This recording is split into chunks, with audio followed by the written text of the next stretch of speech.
नमस्कार. शोभाज मराठी चॅनलमध्ये तुमचं स्वागत आहे.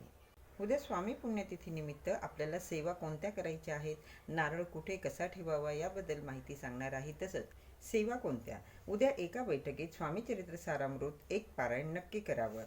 घरात लहान मुलं बाळं असतील तर 2 बैठकीत पारायण तुम्ही करू शकता. 11 माळी श्री स्वामी समर्थ मंत्राच्या कराव्यात.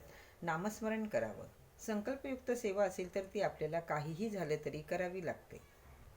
म्हणून संकल्प होईपर्यंत फक्त महाराजांची सेवा करायची आणि इतर वेळेस महाराजांची सेवा करायची नाही असं नसतं, तर रोज नित्य सेवा करायची असते. उद्यापासून तुम्हाला जर स्वामी सेवा करायची असेल तर नारळ आणि खडीसाखर महाराजांच्या मठात किंवा केंद्रात जाऊन ठेवून यावी आणि रोज नित्य सेवा करावी. स्वामींबद्दल आस्था असावी. रोज 3 अध्याय वाचावे. महाराजांचं अखंड नामस्मरण करावं. 11 माळी किंवा 1 माळ श्री स्वामी समर्थ मंत्राची करावी. करता आणि करविता महाराज आहे, आपण निमित्त मात्र आहोत. सुरुवात असेल किंवा आधेमध्ये असेल, शेवट सर्व महाराजच आहेत. महाराज आपल्यासोबत असताना आपल्याला कशाचीही काळजी करायची गरज नाही. तुमची इच्छा असेल तर उद्यापासून नक्कीच तुम्ही महाराजांच्या सेवेला सुरुवात करू शकता. तुमची जी इच्छा असेल नक्कीच पूर्ण होईल.